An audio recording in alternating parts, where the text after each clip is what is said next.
Just because the dinosaurs were gone 66 million years ago doesn't mean the world had gotten any safer after that. In fact, it might have been even more terrifying. New apex predators took over, massive, powerful hunters that ruled the land with no competition. Take Andrewsarchus for example.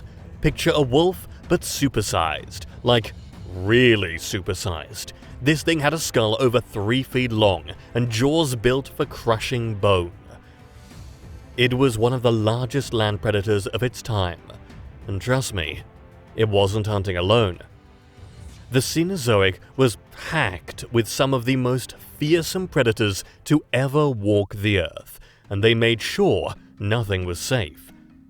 If you think today's crocodiles are scary, wait until you hear about Barinasuchus. This wasn't some lazy river dweller waiting for prey to get too close. It was a land-hunting monster that ruled South America from 42.2 to 11.8 million years ago.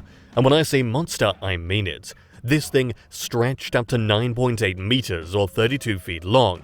That's Allosaurus-sized, and had legs built for running, not swimming.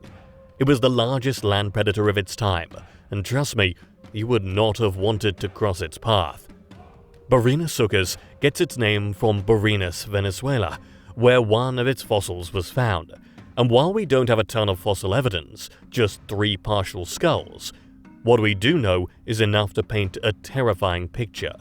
And its teeth, serrated, curved, and perfect for slicing through flesh, just like the ones you'd see on a theropod dinosaur. Unlike modern crocodiles, which waddle around with legs splayed out to the sides, Barinasuchus was built more like a big cat or a bear, with its legs directly beneath its body. Even its tail was different, likely shorter and stiffer, perfect for balance while running. Its skull alone was nearly 1 meter long, about 3 feet, packed with muscle attachments that gave it one of the most powerful bites of any land predator in its time. And let's not forget about those zyphodont teeth. So, what did Barinasuchus eat? Pretty much whatever it wanted. Large mammals, reptiles, maybe even giant prehistoric birds. For millions of years, this apex predator had almost no competition, until shifting environments finally brought its reign to an end around 12 million years ago. Fossils suggest it thrived in land-based ecosystems, unlike the semi-aquatic crocs we see today. Still, imagine if it had survived. A 10-meter-long, land-dwelling crocodile built for speed. That's nightmare fuel right there. Some prehistoric animals leave behind a treasure trove of fossils. Andrewsarchus, on the other hand, left us with one gigantic skull and a lot of unanswered questions. Despite that, this ancient predator has gained a reputation as one of the largest land-dwelling carnivorous mammals to ever live. Andrewsarchus lived during the Eocene epoch, around 45 to 36 million years ago, roaming what is now China. Its name honors the paleontologist Roy Chapman Andrews, who led the expedition that discovered its remains in the 1920s. The only known fossil, a jaw-dropping 3-foot-long or 83-centimeter skull, suggests it was a massive, powerful predator. But what did the rest of it look like? That's where things get tricky. Since no full skeleton has been found, scientists have to compare Andrewsarchus to its closest relatives. It belongs to the group Messonychia, an extinct order of hoofed mammals that were closely related to modern whales and hippos. Based on its skull size and comparisons to Messonychids, some estimates put Andrewsarchus at 3.6 to 4.5 meters, or 12 to 15 feet long, and weighing up to 900 kilograms or 2,000 pounds, about the size of a modern-day bison, but built like a carnivorous tank. The long, robust jaws were filled with strong teeth, some adapted for slicing, others for crushing. This suggests Andrewsarchus wasn't just a predator, but possibly a scavenger as well. Since it lived in coastal environments near ancient seas, its diet was likely diverse. It may have hunted primitive mammals, reptiles, and even feasted on giant turtles or beached sea creatures. If it was an opportunistic feeder, it could have stolen kills from other predators, crushed shellfish, or scavenged whenever necessary. If there was ever an animal that looked like it came straight out of a horror movie, it was Entelodont, better known as the Hell Pig. Despite the nickname, these terrifying creatures weren't actually pigs. They belonged to a separate family called Entelodontidae, more closely related to hippos and whales than modern swine. But don't let that fool you. Entelodonts were brutal, bone-crushing carnivores that ruled North America and Eurasia for millions of years. Entelodonts lived from the Eocene to the Miocene epoch, around 38 to 19 million years ago. The largest species, Daedon, could grow up to 3.6 meters or 12 feet long, 1.8 meters or 6 feet tall at the shoulders, and weigh over 900 kilograms or 2,000 pounds. Its skull alone was over 1 meter or 3 feet long, with huge jaw muscles and thick bone structures that helped absorb impacts. One of its most recognizable features was the bony protrusions or cheek flanges on its face, which may have been used for display, intimidation, or even defense during brutal fights. While Entelodonts weren't pure carnivores, they definitely had a taste for meat. Their large, crushing teeth suggest they could bite through bone, meaning they were likely scavengers that could crack open carcasses for marrow. But that doesn't mean they wouldn't hurt. With their massive size, powerful jaws, and long legs built for running, Entelodonts could have chased down smaller mammals, grabbing them in their bone-shattering bite. Their stomach contents show they also ate roots, fruits, and other plant materials, meaning they were technically omnivores. But based on their aggression and size, they probably acted like modern-day hyenas, willing to eat anything, whether it was hunted, scavenged, or stolen. Their intelligence is another question. Some scientists believe they may have been smarter than modern pigs, which were already highly intelligent animals. If that's the case, Entelodonts weren't just strong and aggressive, they may have been clever and strategic hunters as well. Bears used to be very big. Meet Arctotherium, also known as the bear beast. And trust me, that name is well earned. It was a giant, short-faced predator that ruled Central and South America during the Pleistocene 2.58 million to 11,700 years ago. It made its way down from North America during the Great American Interchange, when the Isthmus of Panama finally connected the continents. And once it arrived, there was no stopping it. Now, not all Arctotherium species were towering giants, but one of them, Arctotherium angustidens, was an absolute unit. This was the largest bear species ever discovered, standing up to 4 meters or 13 feet tall when rearing up, and weighing a staggering 1,600 kilograms. That's 3,500 pounds. That's heavier than a modern-day polar bear by a long shot. Even though Arctotherium was more closely related to the spectacled bear than the famous North American short-faced bear Arctodus, both evolved their massive sizes independently, because apparently being a giant was the way to go. Arctotherium was first described in 1879 by Hermann Burmeister, and it belongs to a group of bears called Tremarctinae, also known as short-faced bears. But don't let the name fool you. Its snout wasn't exactly short in the way you'd think. It was just deeper and more robust compared to modern bears, with a unique facial structure.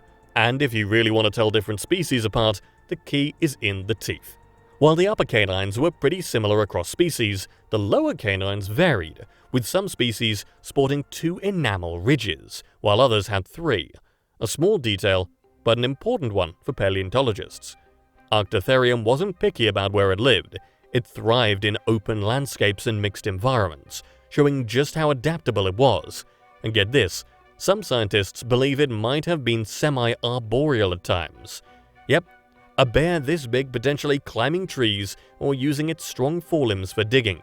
That kind of flexibility would have given it an edge, especially as a scavenger, allowing it to go after a wide range of food sources. But don't think for a second that Arctotherium was just waiting around for leftovers. Sure, it was likely omnivorous, but it had a serious taste for meat. It probably scavenged carcasses of giant sloths, glyptodonts, and early horses, but fossil evidence suggests it was also an active hunter. Some teeth show signs of heavy wear and fractures, hinting at a diet that included large prey and tough bones. And the fossils tell another story too: old injuries, possibly from territorial fights or battles over food. Life as an apex predator wasn't easy, even for a giant like Arctotherium. You know how Mufasa was the king of the Pride Lands in The Lion King? Well, imagine if he was twice the size, lived in Ice Age North America, and instead of ruling over zebras and warthogs, he was taking down bison, mammoths, and prehistoric camels. That's the American lion, Panthera atrox, a predator that made today's biggest big cats look like house kittens. This beast wasn't just any lion, it was one of the largest felines to ever walk the earth. If you think Scar was intimidating, picture a lion 25% bigger than modern ones, with massive, bear-like limbs and a bone-crushing bite. It roamed across Canada, the US, and Mexico during the late Pleistocene, ruling as an apex predator for thousands of years. But unlike the Pride Lands, this world wasn't all sunshine and catchy songs. Panthera atrox lived during an era of giant sloths, saber-toothed cats, and Ice Age elephants, and it had to fight for survival. Scientists believe it split from the Eurasian cave lion about 165,000 to 340,000 years ago, adapting to North America and growing into an absolute unit of a predator. Now, we don't know for sure if the American lion had a circle of life-style pride structure like modern lions. Some experts think it might have been social, but others argue it was more of a lone hunter, like a massive prehistoric version of Scar, silent, powerful, and deadly. The first fossil of this legendary predator was actually discovered in the 1830s, but scientists didn't realize how special it was until later. Over time, more fossils turned up in places like Alaska, Canada, and California's La Brea tar pits, where animals got trapped in sticky tar and preserved for thousands of years. Now let's talk size, because this cat wasn't just big, it was record-breaking. The American lion measured between 1.6 and 2.5 meters, that's 5.3 to 8.2 feet from nose to tail, and stood about 1.2 meters or 3.9 feet at the shoulder. Males were huge, weighing anywhere from 235 to 523 kilograms, 518 to 1,153 pounds, while females were a bit smaller, but still massive. To put that into perspective, some Panthera atrox males were twice the size of today's African lions. If Simba met one, he'd probably take one look and say, nope. Hunting-wise, this lion wasn't chasing after the Lion King's antelope or meerkats. Instead, it went for bison, deer, camels, tapirs, and even young mammoths. Fossil evidence suggests it had a special love for pronghorns, though it probably stole kills from other Ice Age predators like the American cheetah, Marasinonyx. But here's a fun fact: unlike some modern big cats, the American lion avoided eating bone, so no hyena-style scavenging here. Speaking of deadly skills, Panthera atrox had an estimated bite force of 2,830 newtons, which means if it chomped down, that was game over for whatever poor animal it had in its jaws. But even kings don't rule forever. Around 12,800 years ago, this Ice Age apex predator went extinct. As prey species vanished, the mighty American lion lost its place at the top of the food chain. Smilodon, the famous saber-toothed predator that's often called the saber-toothed tiger, but trust me, it's not related to modern tigers at all. Smilodon was part of the now extinct Machairodontinae subfamily, which split from the ancestors of modern cats like 20 million years ago. It roamed the Americas during the Pleistocene epoch, 2.58 million to 10,000 years ago, and while its name, scalpel tooth, might sound all fancy, it's known for its crazy, long, sharp canines. Smilodon came in 3 species: Smilodon gracilis, the smallest, Smilodon fatalis, the mid-sized one, and Smilodon populator, the big bad boy of the group, reaching up to 436 kilograms or 961 pounds. Imagine that! Its massive forelimbs, coupled with those long canines, made it a tough hunter. The La Brea tar pits in Los Angeles gave us the best Smilodon fossil collection, giving us a glimpse into its life. Its canines, though fragile, were perfect for a quick, clean kill. As for its diet, Smilodon in North America likely hunted bison and camels, while in South America it probably went for big game like ground sloths and macrochenia. It was a sneaky ambush predator, probably lurking in forests, ready to pounce on anything big enough to take down. Now the big debate, was Smilodon a lone wolf or did it hunt in packs? We're not totally sure, but it likely kept to itself, thriving in dense environments where it could get close to its prey.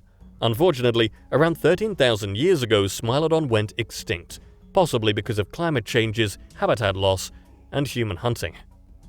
Kelenken was one serious terror bird, literally. This giant flightless predator lived in what's now Argentina around 15 million years ago. A high schooler, Guillermo Aguirre Zabala, discovered its fossils in Patagonia, leading to its official naming in 2007. The find included an exceptionally well-preserved skull, a lower leg bone, and a toe bone, giving scientists a much better look at the anatomy of large Phorusrhacids. Kelenken is classified in Phorusrhacinae, closely related to Devincentia, and its closest modern relatives are Ceramus. At 3 meters or 9.8 feet tall and over 100 kilograms or 220 pounds, Kelenken was the largest known terror bird, with a skull measuring 716 millimeters or 2.3 feet, the biggest bird skull ever found, comparable to a horse's head. Its long legs suggest it was faster than previously thought, likely chasing down smaller prey. Studies on related Phorusrhacids indicate that it had rigid skulls, built for striking and swallowing prey whole. Kelenken was found in the Colon Cura Formation, dating to the Middle Miocene. This fossil-rich site has revealed many prehistoric animals, from mammals to reptiles and fish. Terror birds dominated South America's ecosystems for millions of years, thriving in the absence of large, placental predators. Some even migrated to North America during the Great American Biotic Interchange. Kelenken lived during a period when South America was shifting to drier, more open environments, favoring fast-running hunters. This change coincided with the Middle Miocene climate transition, a cooling event that reshaped ecosystems.